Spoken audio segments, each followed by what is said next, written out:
What's good? What we got going on here? Say, man, you're looking at the pre-post mid-production of Killin the Scene. You know, Jimi Life Music Enterprise. Gonna be on the spit. Big Herc of Humvee Productions on the track. We just finished up this track today, Saturday. Me and my boy, this is like our first day back in the lab together working on the track in almost 11 years. We've done stuff and I've sent tracks to him. And he'll send them over and stuff to me, but this is the first time that me and Jimi has actually sat in a lab and worked on the track. Well, it's not really a lab, you know. Most cats come out, man, I'm in my studio. Nigga, I'm in my garage in front of my flat working on some tracks. But once I get the lab back again, like I said, you can't have a hit without Jimi and Herc. You know, this is our first time being back in the lab, man. Like I said, it's been 11 years that we've been able to sit at the table and actually work on something where I had his complete total input. He had complete control of where he wanted to go. You know, versus me putting together a track, sending it to it, yeah, it's hot. But it's always gonna be something once you get in the booth and be able to like, well, you cats that do Pro Tools, dog. Hold on, we might want to mute this. Yeah, we need it. For you cats that's on Pro Tools, let me just make it short, simple, and sweet. If you get a track from Humvee, I'm going to give you each wave file. Okay? Each wave file. Stop saying that you can't open this up in Pro Tools because it wasn't done in Pro Tools. A wave file, or MP3, MP4, or AIF is just another word for a fingerprint, meaning that. Let's just say this is a fingerprint. And you can call that fingerprint what you want to call it. If you get a track from Humvee and it's separated, and you called me and said, dog, I need the session, I'm going to tell you, blow me. You don't need the session. This is what you're going to do. Pay close attention to the screen. Let me get this bug off. Yeah. When I tell you, this is the bass kit. That right there is the bass kit. From start to finish. When I tell you put it in your system, in your Pro Tools, and slide it to the left, then I'm going to give you the snare. This one right here is the snare. Slide it to the left. This right here is the percussions. Slide it to the left. This right here is the bongo. Slide it to the left. This is an instrument. Oh, I'm sorry. This is an instrument. Slide it to the left. This is a sample loop. Slide it to the left. Now it's all synced up. You don't have to have it where it's like this, like some of you guys are so familiar with seeing it like this right here. And then you doing this, copy,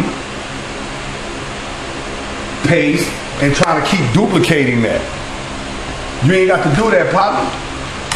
Especially if you get it from Humvee, I'm going to send it to you straight up. The track. If you go record it first in your studio on your Pro Tools or your Pro Ass or whatever the hell you use, I'm going to send you the track, partner. It ain't got no effects on it. It ain't got no Pro Tools session effects.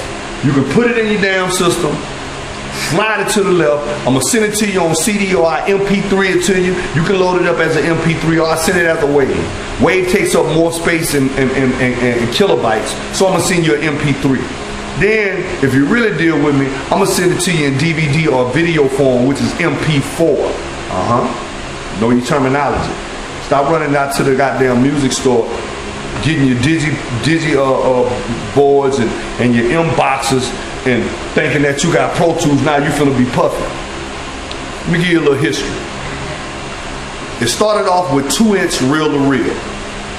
The first home studio was a Fostech or Tascam 4-track recorder, which was 4 tracks. You recorded on a cassette tape. That's when you couldn't make no mistakes. That's when you couldn't make no mistakes. Wasn't no punching in, wasn't no highlighting something, then clicking. One take. It was one take, buddy. It went from there to 2-inch reel-to-reel, Ampex, 64 track. That was the first machine, 64 track. That analog, fat tape sound, that's that mud. When you can't get that out of digital. Alright? From the 64 track, they came out with ADATs and they came out with D88s. Tascam had the D88s. Was like they look like high definition, you know, the like that tapes. They were about this big. Then of course the ADATs was VHS. Then lo and behold comes what? Say it with me. Cakewalk. Alright? Cakewalk. Everybody that use Mac computers now, PCs was the first computers to dabble with recording studios. Apple computers were basically made for big corporations and big companies because of their server technology.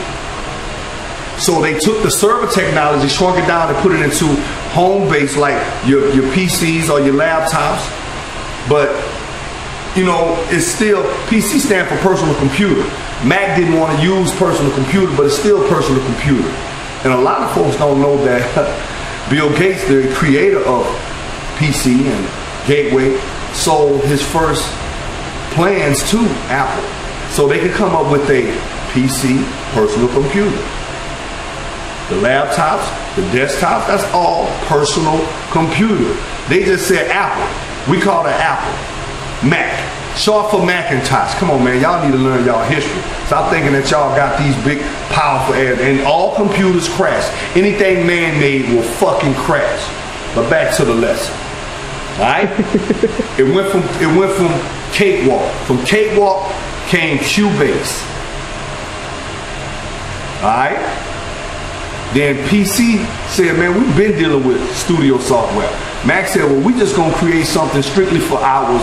That way, you know, it's gonna look pretty, it's gonna have all the bells and whistles, and they're gonna fool you like you got to go through this process. But when I show you something simple, dog, that ain't industry standard. Say, man, if you can make something clean enough to where you can sell it out of your trunk, if it's got the right quality to play on the radio, be used as a music bed for a video, sync up and sound the audio sound to a video. If it's good quality, I don't care what you made it on. Right, because radio destroys half your quality anyway. Thank you. Alright. Now, from the Cakewalk, then you got the ADATs and all, then when you know that was a computer program, but say, partner, I come from an era where every hash mark, every adjustment on a mixing board, you had to know what that means. When I wanted to get it to sound like it was on a telephone, you know what? You know how you do that manually? You kill the mid and the low and give them just a little high on a mixer. And it's gonna sound like it's on a telephone. But you assholes, you young cats, all you gotta do is highlight and drop down an effects rack and find that effect.